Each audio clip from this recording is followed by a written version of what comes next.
भक्त रहा शीतल हर तापे। शीतलनाथ भगवान की, आचार्य भगवंत श्री 108 विद्यासागर जी महामणि राज की, नवाचार्य 108 समय सागर जी महामणि राज की, मुनिवर श्री अजित सागर जी महाराज की, पूज्य मुनि श्री नीराज सागर जी महाराज की। आचार्य भगवंत ने एक बहुत सुंदर एक दोहा लिखा है हिंदी में। खून ज्ञान ना खून से, खून रहित ना खून, चेतन का संधान तन, तन चेतन से नून। इसका मतलब वेद ज्ञान के बारे में आपको बताएं कि कोई भी सम्यक दृष्टि होता है, उसकी सम्यक दर्शन की पूर्णता कब होती? जब वो शरीर और आत्मा का भेद विज्ञान समझ सके, तब जाके उसके देव सद्गुरु पर श्रद्धान हो, या सात तत्वों का श्रद्धान कह लो, या फिर अपनी आत्मा का श्रद्धान कह लो, सभी के सभी वेद विज्ञान पर पूरे आधारित होते हैं। अगर सब कुछ करने के बाद, सब कुछ देव सद्गुरु की भक्ति करने के बाद भी, और मुनियों को आहार दान देने के बाद भी अगर इतना ज्ञान नहीं हुआ, इतना श्रद्धा नहीं हुआ, तो सब ये क्या बताए गए? मुनि व्रत धार अनंत बार, ग्रैविक उपजायो, तो निज आत्म ज्ञान बिना सुख लेस न पायो। ये छेड़ाला की पंक्तियाँ बहुत मार्मिक पंक्ति हैं कि अगर अपन को ये भेद विज्ञान नहीं हुआ कि आत्मा और शरीर के जो पृथक करने की विधि अपन को मालूम नहीं हुई, तो ये सब किया कराया इतना दुर्लभता से प्राप्त ये रत्न खो जाएगा।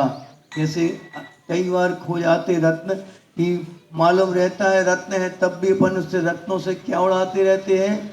कौवे उड़ाते रहते। पत्थर नहीं थे, रत्न थे पास में, तो क्या करने लगे? कौवों को उड़ाना था ज्वार बचाने के लिए, तो क्या किया? रत्नों से कौवे उड़ा दिए। यानी इतना कीमती मनुष्य पर्यायपन ने किस में खो दी? भोगों में खो दी। इसके अभाव में, वेद विज्ञान के अभाव में, आचार्य गुरुदेव का जैसे क्या उदाहरण दिया उनने? खून ज्ञान ना खून से।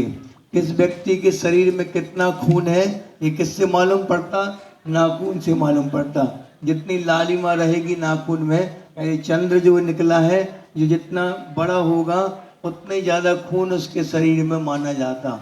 ये ज्ञान होता है खून से। लेकिन अगर नाखून को बाहर निकाल दिया जाए तो एक बूंद भी खून नाखून में नहीं होता। और ज्ञान कैसे होता खून का? नाखून से। खून रहित नाखून चेत। इसी प्रकार आत्मा है शरीर में, ये कैसे ज्ञान होता? शरीर से कि धड़कन चल रही है, नाड़ी चल रही है, अभी ये जीपा टिमका है आंखों में, श्वास की गति क्या है, ये सब किससे मालूम पड़ता? तन से। तन यानी शरीर से मालूम पड़ता। लेकिन शरीर जब आत्मा निकल जाती तो शरीर को कितने काटो पीटो कुछ भी करो, तब भी वेदना का अनुभव नहीं होता उसको। तन चेतन से न्यून, यानी कि चेतन में, शरीर में चेतन नहीं है, लेकिन चेतना का ज्ञान किससे होता है? शरीर के माध्यम से होता। ऐसे आचार्य श्री ने हम लोगों को, आचार्यों का कार्य यही होता है कि छोटे में भी इतनी बड़ी बात भर के दे देते हैं वो। और आचार्य श्री तो थे, उनका नाम ही था, गागर में सागर भरने वाले विद्यासागर थे। तो ऐसे उनने दोहा लिखा। आज अपन ने उसका मतलब सबके जीवन में ये वेद विज्ञान आ जाए, और वेद विज्ञान के माध्यम से जो जैसा जी रहे हैं अपन लोग, ऐसा नहीं बोल रहे कि आप लोग सब मुनि बन जाओ, सब आर्यिकाएं बन जाओ और यहाँ पे सब खाली हो जाए पूरा, ऐसा नहीं बोल रहा है। लेकिन जैसे जी रहे हैं उसमें भी अपन इसको शामिल कर लें कि जिन भौतिक सुखों के लिए हम सब कुछ करने तैयार हैं, उन भौतिक सुखों के पीछे इतनी अंधी दौड़ मत दौड़ें बस। क्योंकि सुख जो है वो क्या है? सुख ऐसा होता है जो एक बार जीवन में आया और लौट के ना जाए कभी, वो सुख कहलाता। अपन लोग किसको सुख मानते? थोड़ी सी गर्मी लग रही, कूलर चला दो, गर्मी शांत हो गई, सुख मिल गया। लेकिन ये सुख क्षणिक है, थोड़ी दिनों में ही, थोड़े ही क्षणों में ये सब बाहर जाने वाला है। फिर वापस गर्मी का प्रकोप आएगा तो वो सहन शक्ति से बाहर होगा। जितना प्रतिकार करेंगे अपन दुखों का, उतने ही लौट के वो दुख दुगने वेग से वापस आएगा और फिर अपन सहन करने योग्य नहीं रहेंगे तो संकलेश परिणाम होंगे, जिससे नरक आदि के दुखों में और जाना पड़ेगा। इसलिए सहन शक्ति को बढ़ाते जाएं और दुखों से मित्रता करते जाएं। दुखों में भी अपन समता रखना, शांति के साथ समता के साथ दुखों को सहना।